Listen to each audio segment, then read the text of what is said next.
আপনাকে আমরা আছি আপনার সঙ্গে, আমরা আপনার সঙ্গে আছি। আমি বলছি, আমি আসা পর্যন্ত কেউ কোনো কিছু করবেন না। আমি আগে আসি, আমি এনকোয়ারি করে আসি, তারপর যা বলেন আমি বলছি। অন্নপূর্ণা ভান্ডারের যারা অ্যাপ্লিকেশন করেছিলেন তাদের মধ্যে আমাদের ব্লকে অলরেডি 17,757 মতন অ্যাপ্রুভাল হয়ে গেছে।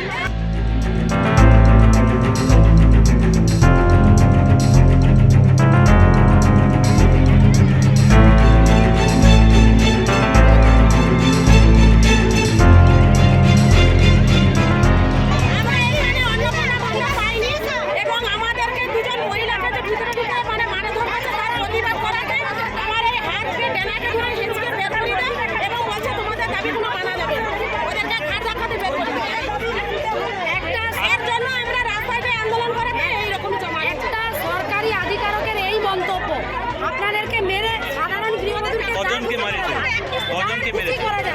কেউ মেরে আমার এইখানটায় লাগছে আর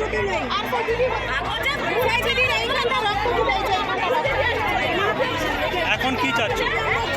আমরা চাইছি দুটো এই আজকে বিকেল দুটোর মধ্যে সবাইকার অ্যাকাউন্টে যেন টাকা পড়ে। আর যেই দিদিকে হেনস্থা করছে সবাইকে সেখানে ফোন করছে। আচ্ছা টাকা পুলিশের কাছে পুলিশের আজকে ওই পুলিশের জন্য সবাই কাজ করছে। এই পুলিশের জন্য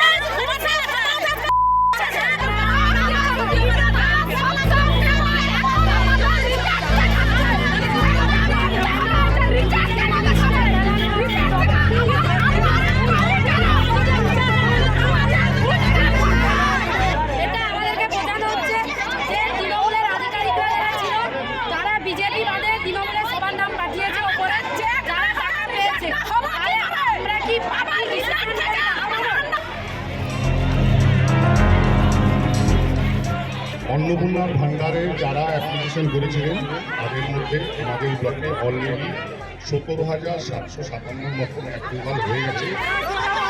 এর বাইরে আপনাদের যে আমাদের এখানে যে 7,000-এর মতন কেস যেগুলোকে আমাদের আন্ডার ইনকোয়ারি দেখাচ্ছে, সেগুলো আমরা অলরেডি জিপিতে নামিয়ে দিয়েছি এনকোয়ারির জন্য। এগুলো আমি আগে বলেছিলাম 10 দিন, আমি 7 দিনের মধ্যে এটা এনকোয়ারি করে আমি নামিয়ে দিচ্ছি। আমরা কোনো জিনিস ভাঙবো না, বা বিডিও বা যাকে হোক সরকারি আধিকারিক, আমরা কারোর গায়ে আঘাত আনতেও চাইনি, সরকারি প্রতিষ্ঠানিক ক্ষতি করতেও চাইনি। এমনকি আমাদের এখানে একজন মহিলাকে সিভিক ভলেন্টিয়ার দিয়ে মার খাওয়া হয়েছে, পুলিশই মেরেছে। এরা বলছে, যিনারা দেখেছেন বলতেছেন মার খাওয়ানো হয়েছে। উপরন্তু আমাদের ইনকোয়ারি এখনো কিছুই হয়নি। কেনই বা ইনকোয়ারি হবে? কতবার জমা দিয়েছিলেন? আমরা 2বার জমা করেছি, একবার পঞ্চায়েতে জমা করেছি, একবার অনলাইনে জমা করেছি। পঞ্চায়েতে জমা করেছিলাম যে সেটার কথা বাদই দিই, যে আমরা পঞ্চায়েতের আধিকারিক নেই, আমাদের এখানে পঞ্চায়েতে সব পদক্ষেপ করে দিয়েছে। অতএব আমরা পঞ্চায়েতের কথাও কোন ধরছি। পঞ্চায়েত? আমাদের চকদীপা পঞ্চায়েতের সবাই আধিকারিক বলছে কি এরা তৃণমূল, মারবে কেউ, ভয়ে বেরোয়নি, চুরি চট্টামি অনেক করছে। সেটা আমরা জানি না, যারা বিজেপি করে তারাই বলতেছে চুরি চট্টামি অনেক কিছু করছে, ওই জন্য তারা ভয়ে বেরোতে পারছে না, তারা সব পদত্যাগ করে দিয়েছে। এবার আমাদের দায়িত্বে আছে বিডিও। এবার বিডিও সাহেবকে আমাদের একটাই আবেদন, আমরা যারা ইনকোয়ারি লিস্টে আছি আমাদের ইতিমধ্যে আজকের ভিতরে টাকা ফেরত দিন। কারণ আমরা খেতেও পাচ্ছি না, ঘুমাতেও পাচ্ছি না, পাশের বাড়ির লোক পেয়ে গেছে, আমরা পাচ্ছি না, আমরা ন্যায্য প্রাপ্য। আমরা যে অন্যায্য কিছু করি তাও নয়। উপরন্তু আশাকর্মী আর যারা সরকারি আধিকারিক স্থায়ী অস্থায়ী দুজনে সবাই পাচ্ছে, শুধু আমরা যারা গৃহবধূ তারাই বাদের কথা। কেন এইরূপ হবার কি? সরকার আসার আগে তো এরূপ প্রতিশ্রুতি আমাদের দেয়।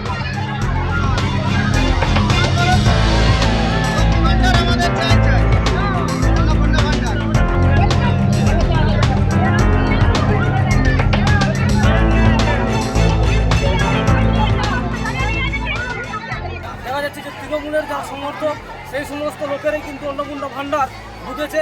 আমাদের বিজেপির যে সমস্ত সমর্থকরা বুথ সভাপতি থেকে আরম্ভ করে যারা দীর্ঘদিন ধরে পার্টির সঙ্গে লড়াই করে, আজ 15 বছর লড়াই করে যারা পার্টিটাকে এই দল ক্ষমতা এনেছে, তাদের কিন্তু বামপন্থের টাকা ঢুকেনি। এবারে যাদের আন্ডার এনকোয়ারি দেখাচ্ছে সেই লিস্টটা আমরা পেয়ে গেলে তাদেরকে গিয়ে বাড়ি বাড়ি আমরা এনকোয়ারি বা যেভাবে বলবে সেইভাবে আমরা এনকোয়ারি করে দেবো।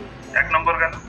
আর যাদের পেমেন্ট ফেলিওর দেখাচ্ছে সেই লিস্ট আমরা ব্যাংকের থেকে চাইছি, সেইটা ব্যাংকের থেকে সেই লিস্ট নিয়ে কি কারণে পেমেন্ট ফেলিওর হলো, হতেই পারে অনেক কারণে, হয়তো সেই অ্যাকাউন্ট কোনো কারণে ডলমেন্ট ছিল বা অ্যাকাউন্ট নাম্বারে কিছু হয়তো কোনো হয়তো কেওয়াইসি বা যে কারণে হতে পারে, ব্যাংকিং এর কারণে, সেটা আমরা ব্যাংকের সঙ্গে টেক আপ করবো।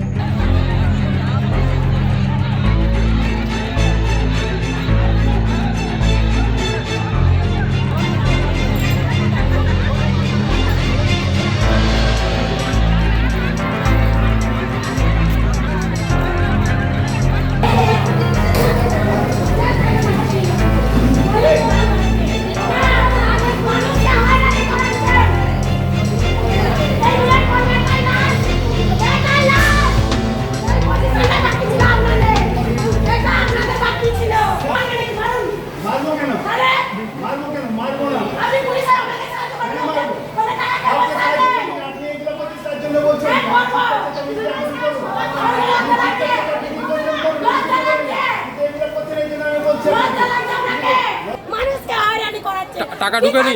কতজনের টাকা ঢোকেনি? বহু মানুষের টাকা ঢোকেনি, প্রচুর মানুষ আছে। কেন টাকা ঢোকে না মানুষের? কিসের জন্য পড়ে আছে? সরকার আমাদেরকে সাহায্য করছে, আপনাকে- সেই টাকা কেন দেবে না?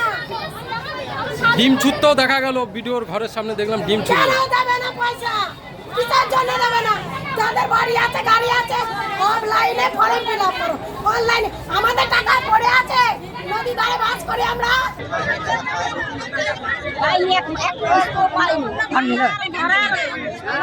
ঘরে এত লোক পাচ্ছে, আমরা কবু পাই নাই। লোক ঘুরা পেন্টার পাচ্ছে, আমরা একবার করতে যাবে 10 দিন পর অপেক্ষা করতে পাইবো বলা।